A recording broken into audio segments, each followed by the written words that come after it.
हज़रत उमर रज़ी अल्लाह तआला अन्हु की ज़िंदगी का एक वसफ़ सादगी थी। आपकी ज़िंदगी में नहायत सादगी थी। आपने नहायत ज़ुहद और तक़वा के साथ ज़िंदगी गुजारी। मामूली लिबास पहन कर आपने अपनी ज़िंदगी के अय्याम मुकम्मल किए। हज़रत अनस बिन मालिक रज़ी अल्लाह तआला अन्हु फरमाते मैंने हज़रत उमर रज़ी अल्लाह तआला अन्हु को देखा, एक कंधे से लेकर दूसरे कंधे तक जब मैंने गिना तो 2 कंधों के दरमियान में 3 जगह पेवंद लगे हुए थे। अंदाज़ा कीजिए इस वाक़े से।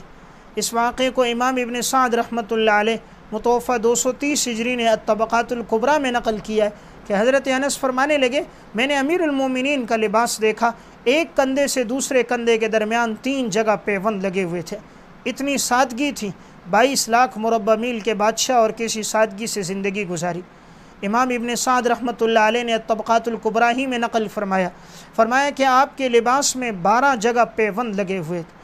पेवंद लगा हुआ लिबास आपने पहना, लेकिन आपका रौब और दबदबा था। तो ये रौब और दबदबा दौलत से, पैसे से, माल और ज़र से नहीं होता, यह रौब ईमान और तक़वा से होता है। जितना अल्लाह के साथ ताल्लुक़ मज़बूत होता है, अल्लाह इतना इंसान को रौब अता फ़रमा देता है। जैसे रसूलुल्लाह सल्लल्लाहु अलैहि वसल्लम ने इरशाद फरमाया, नुसिरतु बिर्रुअब मसीरत शहरिन, अल्लाह ने मुझे इतना रौब दिया है, 1 महीने की मुसाफत पे मेरा रौब ज़ाहिर होता है। तो ये तक़वा था, 1 महीना दूर तक आपका रौब जारी था। जितना इंसान की ज़िंदगी में खौफ खुदा होता है, अल्लाह उसे रौब अता फ़रमा देता है। आज जो हमारा रौब कोई नहीं, घर में दाखिल होते हैं, न बच्चों पे, न घर वालों पे, न माशरे वालों पे, चीखते चिल्लाते इतना कि साथ गलियां बाहर भी आवाज़ पहुंचती हैं, लेकिन बच्चे टस से मस नहीं होते। मालूम हुआ रौब वो होता है जो अल्लाह कुदरती इंसान को अता करता है, और ये रौब मिलता है ईमान और तक़वा पे। तो मैं अर्ज़ कर रहा था, हज़रत उमर की ज़िंदगी का वसफ़ क्या था? सादगी, कि इनके लिबास में पेवंद लगे हुए थे। अल्लामा इब्न जोज़ी रहमतुल्लाह अलैह मुतवफ़ा 597 हिजरी ने मनाक़िब उमर बिन ख़त्ताब में वाक़या लिखा। हज़रत उमर रज़ी अल्लाह तआला अन्हु जुम्मा पढ़ाने के लिए आ रहे थे। आपको आने में कुछ ताख़ीर हो गई। लोग मस्जिद में इंतज़ार में बैठे हैं कि हज़रत उमर अब तक ना पहुँच सके। जब आए तो पूछा गया, अमीरुल मोमिनीन आज आपको ताख़ीर हो गई और आपका लिबास उस वक़्त गीला था। फरमाया कि मेरा ये लिबास गंदा हो गया था, मैंने इसे धोया और धोकर पहना, इसलिए मुझे कुछ ताख़ीर हो गई। इसके अलावा मेरे घर में इस वक्त मेरे पास कोई लिबास मौजूद नहीं था। अंदाज़ा कीजिए आपकी सादगी का, आपके ज़ुहद और तक़वा का एक लिबास है। फरमाया इसके धोने में वक्त लग गया, इस वजह से मुझे जुम्मे के लिए खुतबा देने में ताख़ीर हो गई। तो आपने अपनी ज़िंदगी इस कदर ज़ुहद और तक़वा और सादगी में गुजारी।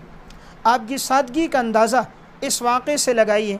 अल्लामा इब्न जरीर तबरी रहमतुल्लाह अलैह मुतवफ़ा 310 हिजरी ने और हाफिज़ इब्न कसीर मुतवफ़ा 774 हिजरी ने अल-बिदाया वन निहाया में नक़ल किया, जो आपका मशहूर वाक़या बैतुल मक़दस के सफ़र का वाक़या, कि बैतुल मक़दस की जब फ़तह हो रही थी, हज़रत उमर रज़ी अल्लाह तआला अन्हु इस सफ़र के लिए रवाना हुए हैं।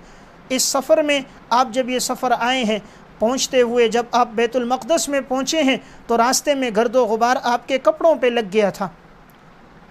आपकी कैफियत ऐसी थी, जब किसी जगह आराम करना होता, आप सवारी की पालान उतार देते, उसे ही नीचे रखते और अपना तकिया बनाकर आप उसी पे आराम कर देते, और जब चलते तो वही आपका लिबास था। मेला कुचेला भी कुछ हो चुका था, पेवंद भी लगे हुए थे। जब आप बैतुल मक़दस पहुँचे हैं, अबू उबैदा बिन जर्राह रज़ी अल्लाह तआला अन्हु से मुलाकात हुई, और वहीं पर खालिद बिन वलीद से, यज़ीद बिन अबी सुफ़ियान से उन्होंने मशवरा दिया, अमीरुल मोमिनीन इस वक्त ईसाई उलमा भी होंगे, यहूद के भी होंगे, उनसे बात होगी, तो बेहतर ये है कि आपका लिबास नया हो, आपका जुब्बा नया हो।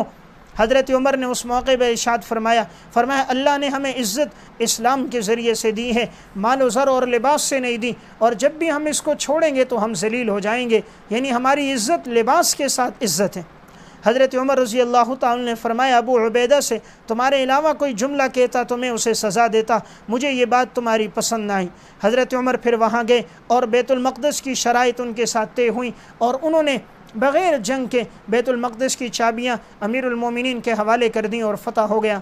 और जब ये शराइत तय हुई तो उनमें ये शर्त भी थी कि इनके इबादत खानों को गिराया नहीं जाएगा, और ये सालाना हमें जिज़िया और टैक्स अदा करेंगे, और इन्हें जानी और माली कोई नुकसान नहीं पहुंचाया जाएगा। मुसलमान यहाँ आएंगे तो उनकी जान माल यहाँ महफूज होगी। अलबत्ता आपने फरमाया जो रूमी तुम्हारे पास ठहरे हुए, रूमी सिपाही, रूमी ममलिकत के फ़ौजी, इनको फ़ौरन यहाँ से निकालोगे। तो उन्होंने उस वादे को पूरा किया। अगले ही दिन उन सब को बाहर निकाल दिया। तो हज़रत उमर रज़ी अल्लाह तआला अन्हु का ये सफ़र बैतुल मक़दस का बड़ी सादगी के साथ ये सफ़र था, और इस सफ़र में बैतुल मक़दस फ़तह भी हुआ। आपके हाथ में चाबियाँ भी आईं। फिर आप बैतुल मक़दस में दाखिल हुए।